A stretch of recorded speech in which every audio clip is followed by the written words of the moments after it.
تباہ کرنے کی کوشش کرتا ہے. مخالف کبھی بھی خواہش نہیں کرتا کہ ہم روحانی طور پر تعمیر ہو، بلکہ وہ تباہ کرنے کی کوشش کرتا ہے، کیونکہ وہ جانتا ہے جو ہم نہیں جانتے. وہ سمجھتا ہے کہ ہمارا فیوچر کیا ہو سکتا ہے. وہ جانتا ہے کہ ہم کس طرح اس زمین پر یسوع مسیح میں اپنی پہچان پا کر انقلاب لا سکتے ہیں، جو الیکشن کے باعث نہیں ہو سکتا، جو کسی پروپیگنڈا کے باعث نہیں ہو سکتا. ایک زندگی کے یسوع کو قبول کرنے سے نسلیں تبدیل ہو سکتی ہیں.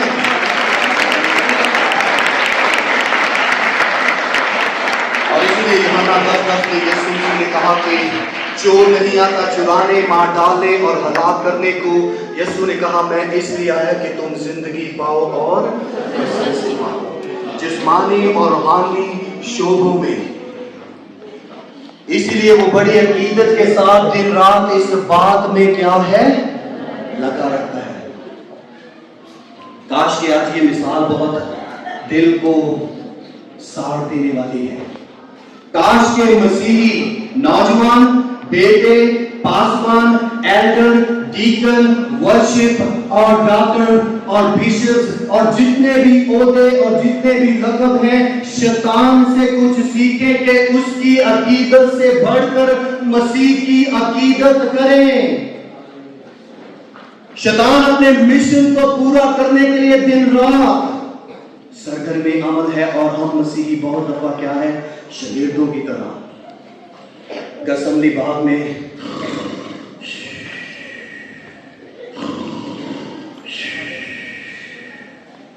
جاگو اور دعا کرو تاکہ ازمائش میں نہ پڑو.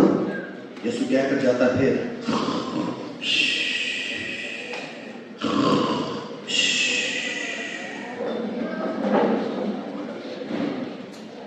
ہمیں اپنے مخالف سے سیکھنے کی ضرورت ہے تاکہ ہماری شناخت چرا سکے.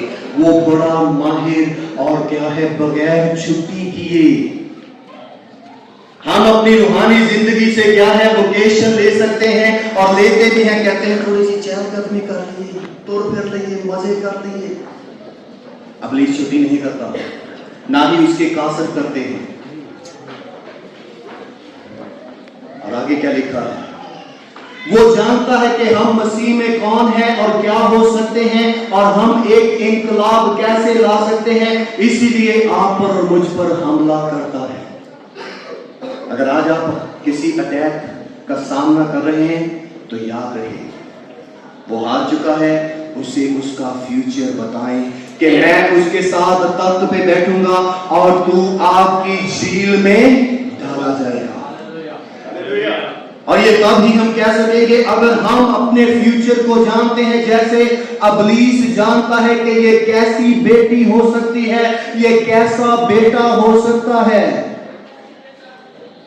مجھے اکثر یہ بات یاد آتی ہے جب نعومی نے اپنی دونوں بہوؤں کو رو دھو کر جو کیا ہے ایموشنلی یعنی کہ جذباتی طور پر جذبات میں بڑی مگن ہے، اور روتے ہوئے کہتی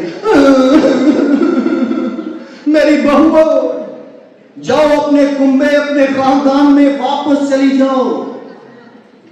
عرفا کیا کرتی ہے، اس کا رونا دھونا دیکھتی ہے اور اپنے دیوی دیوتاؤں کے پاس لوٹ جاتی ہے. لیکن روت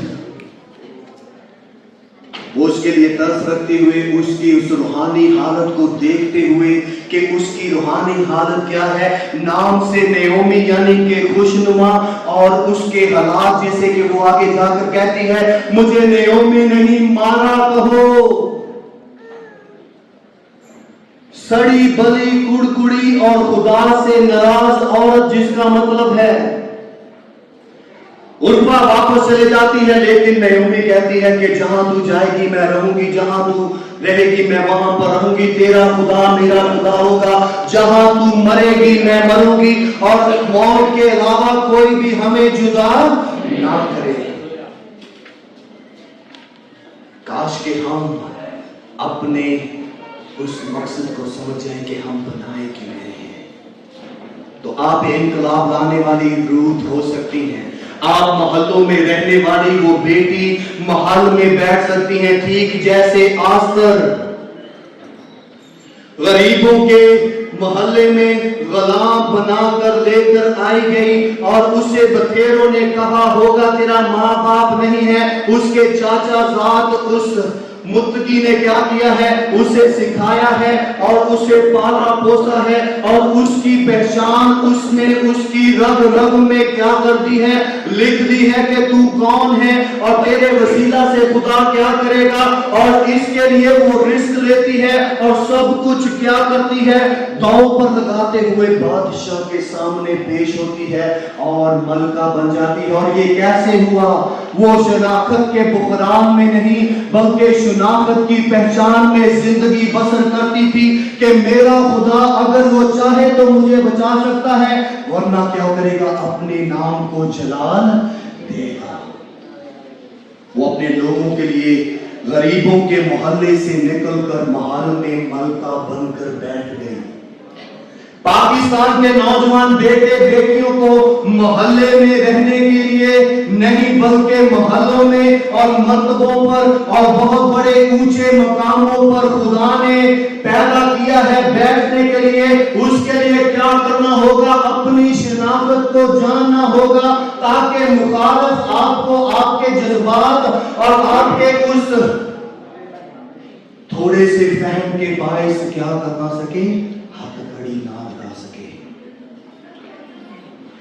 جسمانی اور روحانی دونوں شعبوں میں شناخت کی حفاظت کے لیے ہمیں چوکس ہونے کی ضرورت ہے. جاگو، بیدار. پیچھے جائیں ذرا. چوکس ہونے کی ضرورت ہے، بیدار ہونے کی ضرورت ہے. حکمت اور سچائی سے کیا کرنے کی ضرورت ہے؟ رشتہ. بھروسہ کیا ہے؟ رشتہ ہے. خدا کے ساتھ، خدا کی حکمت کے ساتھ دوستی کرنے کی ضرورت ہے. آئیں دیکھیں بائبل مقدس اور میں کیا سکھاتی ہے.